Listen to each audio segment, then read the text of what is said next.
Budget অধিবেশনের চতুর্থ দিনেও বিধানসভা ভবন সরগরম হয়ে উঠল।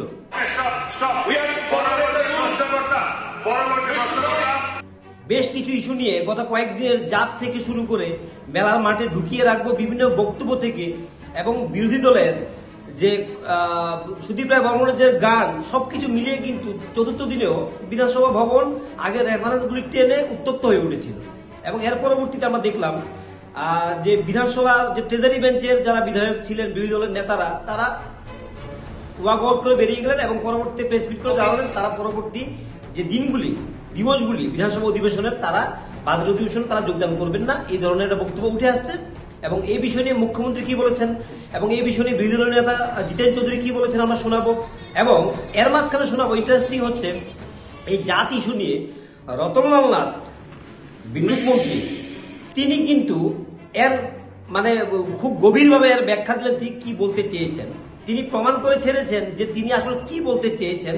তিনি যুক্তিসহ বোঝাতে চেয়েছেন যে বিশ্বকাপ ফুটবলে মেসি তার জাত চিনিয়েছেন, মানে এখানে জাত অর্থে তার জাতি বুঝায়নি, তার জাত চিনিয়েছেন, তার গুণ চিনিয়েছেন, তার দূরদর্শিতা চিনিয়েছেন, তার যে দক্ষতা সেটাকে তিনি চিনিয়েছেন, এটা বলতে চেয়েছেন। কি বলছেন তিনি শুনুন, তারপর আসছি অন্য আলোচনায়। মেসি বিশ্বকাপ ফুটবলে ওনার জাত চিনিয়েছেন, মেসি বিশ্বকাপ ফুটবলে ওনার জাত চিনিয়েছেন, সত্য পলিটিক্স করার উদ্দেশ্য কেউ করে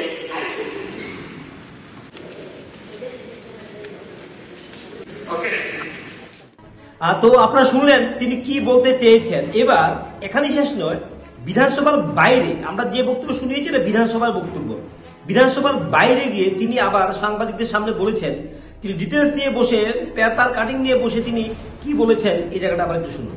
কমিউনিস্টের জাতের পরিচয় এই সেকেন্ড রতনলাল মন্ত্রী এটা ওনার জাতের পরিচয় দিয়েছেন, এটা জাতের পরিচয় দিয়েছেন, এটা জাতের পরিচয় আর স্টক নেই, থাকবে না, আমি জানি কোন জায়গায় রয়েছে গন্ডগোল। রতন আরে এটাই তো চায়, জাতের পরিচয় দিচ্ছেন, সাথে সাথে কল্যাণী সাহারা মুখোশ কমিউনিস্টের জাতের পরিচয় এই সেকেন্ড করাতে আরম্ভ হলো বক্তৃতা 3:35। এবার আসুন এই 3:35টা কন্টিনিউ হলো কটায় 3:55 দাঁড়ালো কে অশোক চন্দ্র মিত্র। তো আপনারা শুনলেন। তো আজকের পরবর্তী এই প্রতিবেদনে দ্বিতীয় যে বিষয়টি আপনাদেরকে দেখাবো তা হচ্ছে রাজ্যের বেকারদের বিষয় নিয়ে প্রশ্ন। তো একটা বলা হয়েছে যে টেট উত্তীর্ণ যারা রয়েছেন তাদেরকে অতি শীঘ্রই নিয়োগ প্রক্রিয়া দেওয়া হবে। এই বিষয়গুলি খুব বেশি গুরুত্বপূর্ণ আমরা মনে হয় না, কারণ এই কথাগুলি আগেই বলা হয়েছে, বিধানসভায় নতুন করে আবার বলা হচ্ছে। যাই হোক, এখানে এসএসসি নিয়ে যদি বলা হতো এমন কিছু স্পষ্টভাবে তাহলে বিষয়টা আরো গুরুত্বপূর্ণ হতো বলে মনে করি, কারণ এসএসসি যারা স্টুডেন্টরা তারা আজকে 4 বছর ধরে ঝুলে রয়েছে, চাকরি প্রত্যাশীরা অন্যান্য পরীক্ষা তারা দিতে পারছে না। এই বিষয় নিয়ে এখন স্পষ্ট কোনো কথা উঠে এসেছে বলে আমাদের জানা নেই। অবশ্যই আপনারা যদি জানেন আমাদেরকে হোয়াটসঅ্যাপ নাম্বারে 7005221843 এই নাম্বারে হোয়াটসঅ্যাপ আপনারা করে আমাদেরকে বক্তব্য থাকলে আপনারা দেবেন, এই বিষয় নিয়ে আমরা কথা বলবো। এবার এর পরবর্তীতে সুশান্ত চৌধুরী তিনি বলেছেন যে ফুড ইন্সপেক্টর পদে তিনি কি উত্তর দিয়েছেন, এবার আপনাদেরকে আমরা শোনাচ্ছি। ওনার প্রশ্ন, রাজ্যে ফুড ইন্সপেক্টরের শূন্যপদ কবে নাগাদ পূরণ করা হবে বলে আশা করা যায়? মাননীয় মহোদয়, আমাদের ফুড ইন্সপেক্টরের যে টোটাল স্যাংশন পোস্ট সেটা হচ্ছে 57, তার মধ্যে আমাদের ম্যানিং পজিশন হচ্ছে 29। ইতিমধ্যে টিপিএসসিতে 15 জন আরো সিলেকশন পেয়েছে, পরীক্ষা হয়ে গেছে, রেজাল্ট বেরিয়ে গেছে। এই 15 জনেরও আমরা খুব শীঘ্রই অ্যাপয়েন্টমেন্ট দিয়ে দেব। তার বাইরে আমাদের বাই প্রমোশন আরো 8টা পোস্ট রয়েছে, যেগুলো সিনিয়র স্টোরকিপার থেকে ফুড ইন্সপেক্টরের পদোন্নতি পাবে।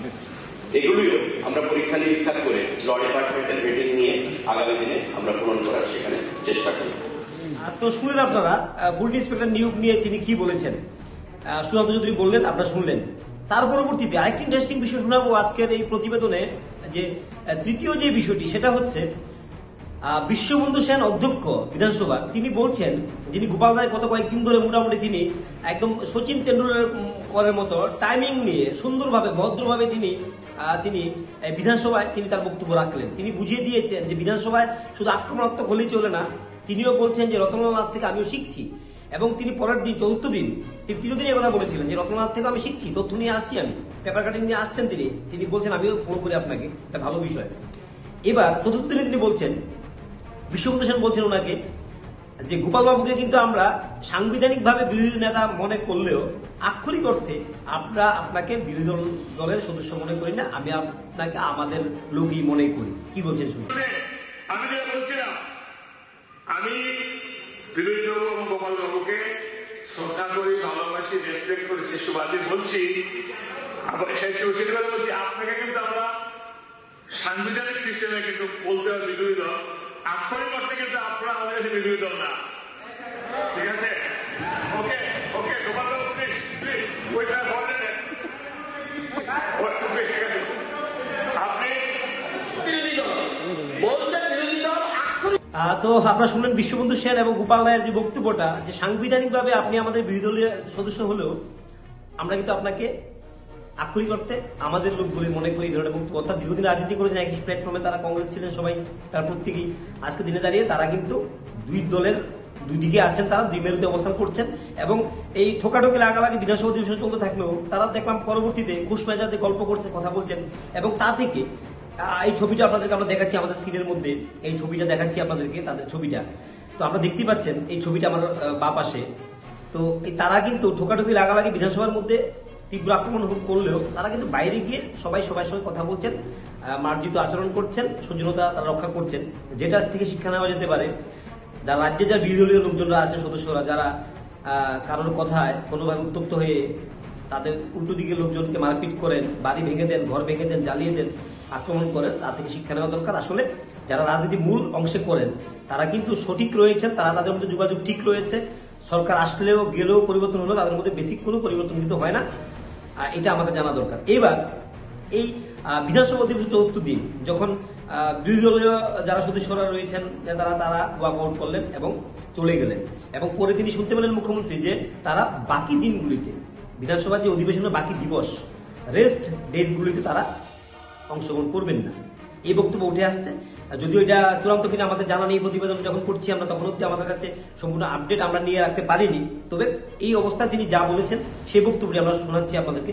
মুখ্যমন্ত্রী তিনি কি বলেছেন শুনুন। এবং এই কথা বলে আজকের প্রতিবেদন শেষ করব। এবং এই প্রতিবেদন আপনাদের কেমন লেগেছে অবশ্যই সেটা আমাদের জানাবেন। এবং আমাদের যারা নতুন করে দেখছেন বা আগে থেকে দেখে সাবস্ক্রাইব করেনি, অবশ্যই আপনারা আমাদের চ্যানেলকে সাবস্ক্রাইব করে আমাদেরকে সাপোর্ট করবেন। তো আমরা আপনাদের রাজ্য রাজনীতি বিভিন্ন বিষয়গুলো এইভাবেই ধারাবাহিকভাবে আপনাদের সামনে তুলে ধরার চেষ্টা করবো। ততক্ষণ সবাই ভালো থাকুন, সুস্থ থাকুন, আমাদের সঙ্গে থাকুন। বাজেট অধিবেশন খুব ইম্পর্টেন্ট একটা অধিবেশন, সেখানে ঠিক আছে বাক বিতণ্ডা তো হয়, আমরা সব জায়গায় দেখি, পার্লামেন্টেও দেখি, সব জায়গায়, বিধানসভা তো আগেও হয়েছে। কিন্তু আমার মনে হয় আপনার মাধ্যমে এবং এখানে যারা উপস্থিত আছেন সবাইকে আমি জানাতে চাই এবং আপিল করতে চাই, যারা বিরোধী দলের যারা এখান থেকে বেরিয়ে গেছে, গণতন্ত্রতে ঠিক আছে, রাইট আছে হয়তোবা, কিন্তু ফিরে আসে। কিন্তু এখন যা শুনলাম খবর আসছে, ওনারা নাকি পুরো এই যে বিধানসভার অধিবেশন বাকি যে দিনগুলো আছে ওনারা নাকি অ্যাবসেন্ট থাকবে। আমি আপনার মাধ্যমে আমি ওনাদেরকে আবেদন করতে চাই, রিকোয়েস্ট করতে চাই, গণতন্ত্রকে আপনারা মানুন, এখানে আসুন। এটা একটা ইম্পর্টেন্ট বিষয় বাজেট, সেখানে আপনারা আপনাদের কথা বলুন।